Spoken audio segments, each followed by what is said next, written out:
So we've been looking at torsion here a little bit. Just to touch on the keys on this, torsion, probably the best example is a shaft that transmits power. So if you've got a shaft that comes out of a motor like that, the motor generates what we call a torsion or a torque, which is a moment about the center of the shaft. And you can use that to drive equipment under load there. So something like a pump. So, this motor will generate some sort of torque out of there, torsion, about the center of the shaft, and you can use that to push water out of the pump. The key relationship there is between the torsion and the shear. You can see that in different locations. The easiest place I can think about it is if you think of that shaft as being a stack of coins that was glued together with rubber cement. Each coin is going to twist a little bit with respect to the one before it. You're going to get shears that build up between the coins. Okay. And if we use that fundamental relationship, we can come up with a couple analysis design type equations. The first one is that the shear stress is the torsion times the radius divided by the moment of inertia. It's a polar moment of inertia, so we subscript that thing with a P, and that is equation 91. The maximum shear will occur on the outer edge of the shaft where the radius is maximum. So you get to the outer edge of the shaft, and that's where you got the biggest shear. You could also look at the twist angle, which would be on the face of the shaft. Okay. And that is TL over IG. So the torsion times the length. If you think about that, the more torsion you apply, of course, the more the shaft will twist. But also the longer the shaft, the more length there is in which to wrap the shaft up, so to speak, and increase the twist. So those go on the top of that relationship. On the bottom goes the moment of inertia, which describes how well the shape resists twisting, and then the shear modulus, which is the stiffness of the material. Okay. And then we also developed equations to calculate the moment of inertia there of a shaft. So we're finding the moment of inertia of a shaft cross-section, pi r4 over 2 for a solid shaft, pi over 2 r outer radius to the 4 minus inner radius to the 4 for a hollow shaft. Okay.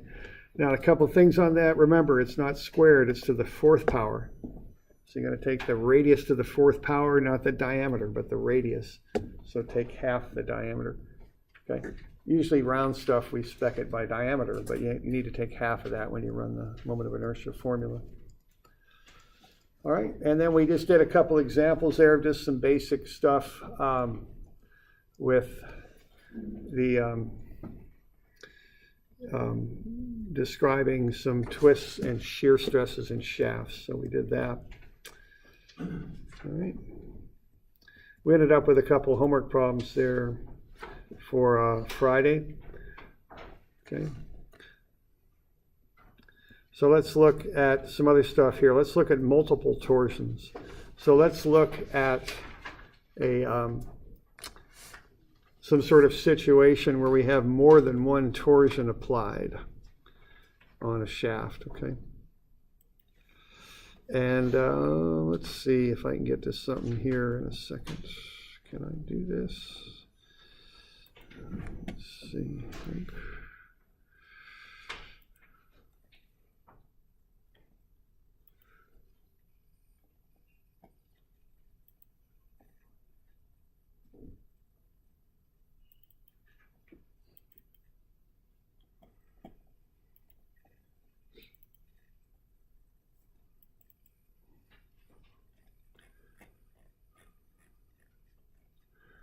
Just some pumps here. Might have a. Here we go. A little hard to see, but down at the bottom there, what you have, this is a pump. It's set vertically, so the motor's up top where it'll stay nice and dry, I think. And then you extend what you call the volutes, which are where the water comes in, and impellers down below. What you've got on this particular pump is you've got multiple impellers. So you got multiple places where you're applying torsions to that pump. I'm just trying to think here.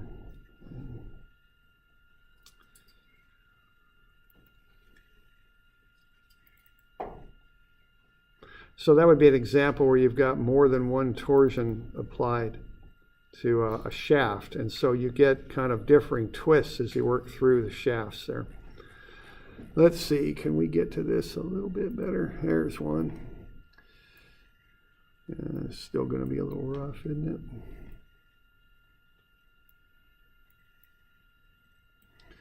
I don't know how much resolution we got on that thing.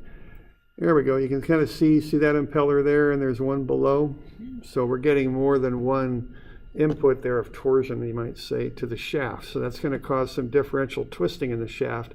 Every time you apply a little bit more of that torsion, you're going to get a little bit more twist.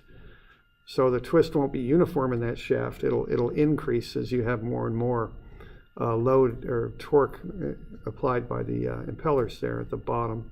Okay. So that's what's going on there.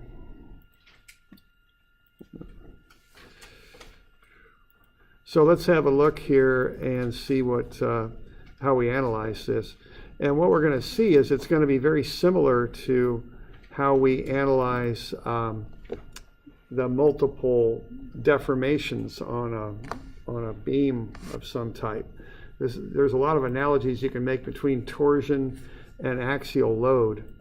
And we're going to see that'll come into play again here with this example. Let's see here.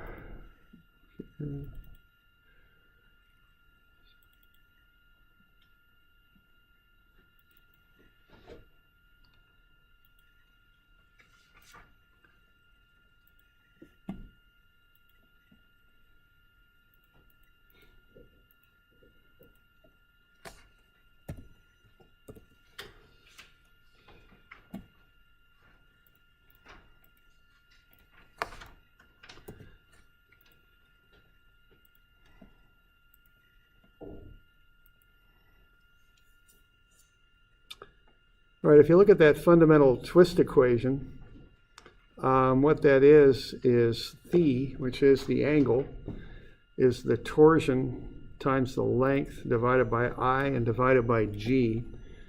And that one's kind of analogous to some equations we've worked with before. So let's have a look at that just for starters maybe.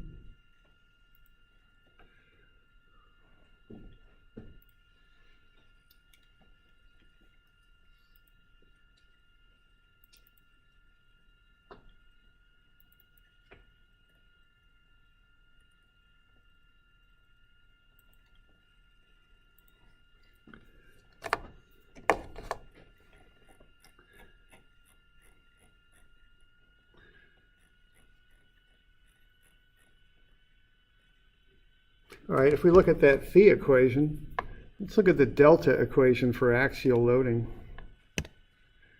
Okay, delta for axial loading is what? PL over AE.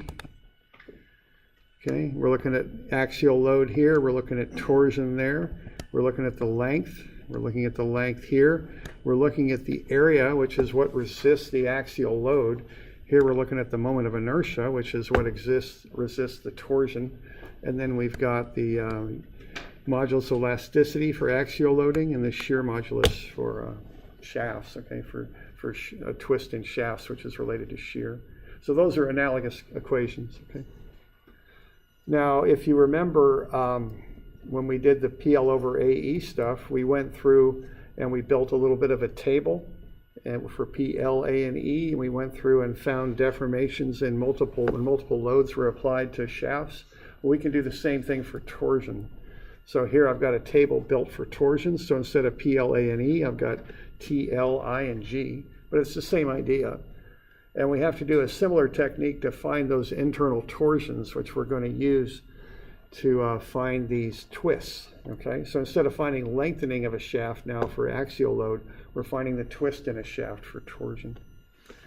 All right, and so we have to go in and find the torsion in each section of the shaft, because there's one torsion that'll be present in AB, and then a second one that will be present in BC. So we want to go ahead and find those internal torsions is what we want to do so that we can go ahead and find those twists as we work our way down the shaft. Right. So let's see what we can do with this. So it's the same sort of thing. We want to draw free body diagrams and work with those. So page 609 here. Let's see what we can do with that. Okay, so the first thing that I would do is I would look at those applied torsions there, the 120 and the 80, and from that, figure out the reaction. Okay, so I'd start with that. So the sum of torsions on that thing is whatever the torsion is at A. And then by the right-hand rule, I call that 120 positive there, because by the right-hand rule, well, I would set up an axis system like that. The 120 is coming around that way. If you twist your right fingers that way, your thumb will point that way down the positive y-axis. Okay, so that's a positive is how I would call that. So I got TA plus 120 plus 80 is equal to 0. I'm assuming this thing is in equilibrium. Now, even though it's rotating, it's still in equilibrium, okay? It'd just be rotating at a constant angular speed, and that would be equilibrium. So that gets me the torsion at A is negative 200, meaning it goes the opposite direction of the 120 and the 80, okay? All right, and then what I can do is I can start at my reference point, which is what that is. So A is what I'm going to reference these twists to, and work my way down the shaft. And I can just go ahead and cut a free body diagram anywhere between A and B like that, and find the internal torsion in AB. Okay. So I can go ahead and do that. I'm going to have negative 200 Newton meters plus the torsion in AB, and that's 200 Newton meters, okay, positive. And then I can do the same thing anywhere between B and C. And I can find the internal torsion in BC. And again, that's kind of a deal in this class. We want to find the internal forces when we're doing strength materials. Okay? And that's going to come out to be 80, all right? Positive. Now, that's kind of the formal way of doing it. I find all the torsions, I find the reaction at my reference point, then I work my way from there outwards and make free body diagrams where I cut, where I'm interested in finding the internal torsions. Now, you could also do this in a more informal manner. If you take the 120 and the 80 and you add them up, you get that 200, and then that holds for right in there, AB. And then you can do a similar thing here to find the torsion in BC. Just cut it there, and that's what's twisting it. So that's the positive 80 there. So you could, I'm doing it in a kind of a formal way, finding the reactions and working my way out. You can kind of look at it and figure it out informally too, though, if you wish. Okay, both methods will work. All right. So that gets me those internal torsions. So we good with that? That's really kind of the challenging part there, I guess. Okay. Good. All right. And then I just got a table here to fill out, so I just plug in everything. I mean, that's really about it. I got the internal torsion for AB, it's 200. I've got the units over there on the left, that's Newton meters. Length of AB is 0.8 meters. The moment of inertia in meters to the 4 is 1.27 times 10 to the minus 6. I've got G in newtons per meter squared, and I just plug in everything, and I get the change in angle. It's 0.01797 radians. Okay, so that shaft's going to twist just a little bit. 0.01797 radians is what it's going to twist. And that's how B is twisting with respect to A. Okay. So from the perspective of A, that's what B is doing. So if you kind of look at it this way, if you notched A, it used to be initially A and B were right in line with each other. But what's happening once those torsions are applied is A, that's our reference point, that'll stay put, but B's coming over a little bit now, okay? And that angle of twist is in between them. And see, this is something you might be kind of interested in if you're a mechanical engineer, because now all of a sudden, when this thing starts to rotate, what used to be top dead center for both of these points They used to hit the top at the same time. Well, they're not anymore. And if you've attached other equipment to that and depend on the timing all to work so it meshes properly, if this thing starts to twist a lot, those relationships may not hold anymore. And that could get you into real trouble when you start having moving mechanical parts if they don't mesh properly, okay? And the best example I can think of that is the valve timing on an internal combustion engine. You got to have that happening. That has to be coordinated with when the spark plug fires and when the piston's at the top to compress the gas and air mixture. So, you can't have a lot of variance on that, or you start having problems with how the machine runs. Okay. So you can do the same thing with BC here, same business. We got the torsion is plus 80, the length is 0.5. We calculated I, it's on the middle of the page. We got G, and we just run the numbers, and we get that amount of twist. Okay.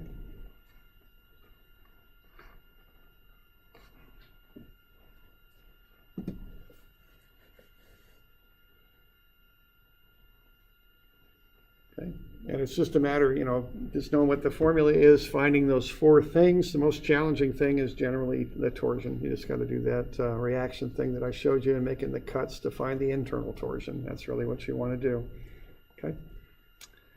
That's what strength materials is all about, is finding that internal force and figuring out its effects. All right. And then we got that. And then once we got that, we just add them together to get the total. That's about it, okay?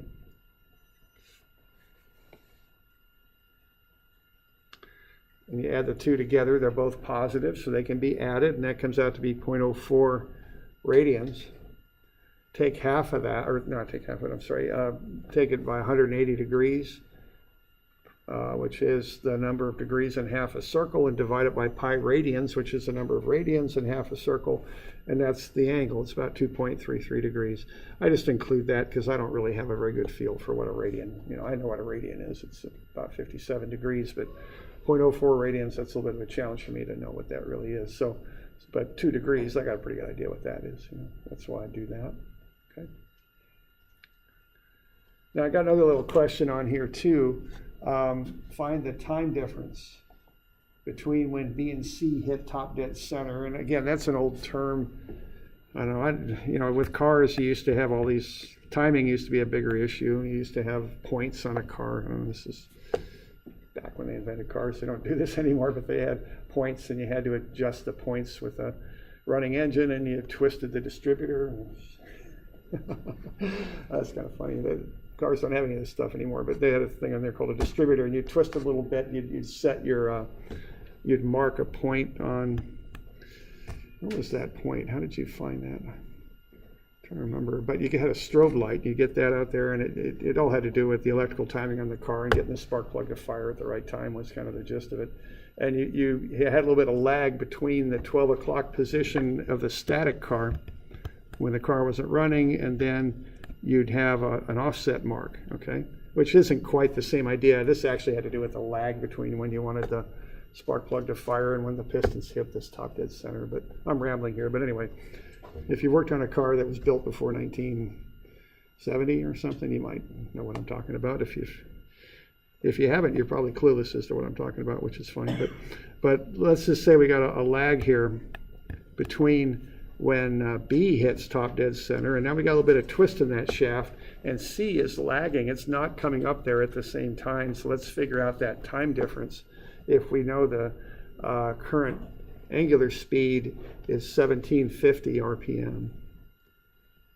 Okay. So what I would do first is get that revolutions per minute into radians per second, okay? You can't really use revolutions per minute to do much with, okay? So I'd want to get that converted into radians per second.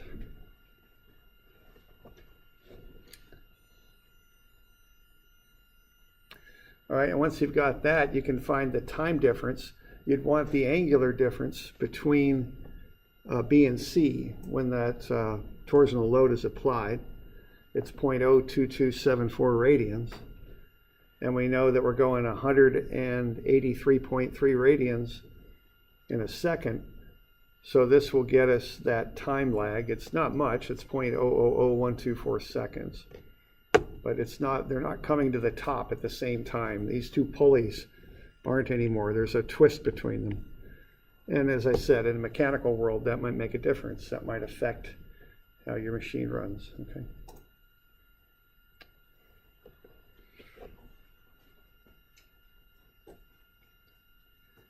So we got any questions on that stuff? With the multiple applied torsions?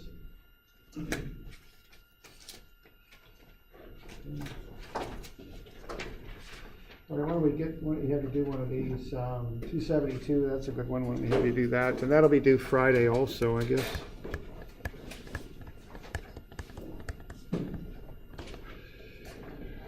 And that is the 10th, I think.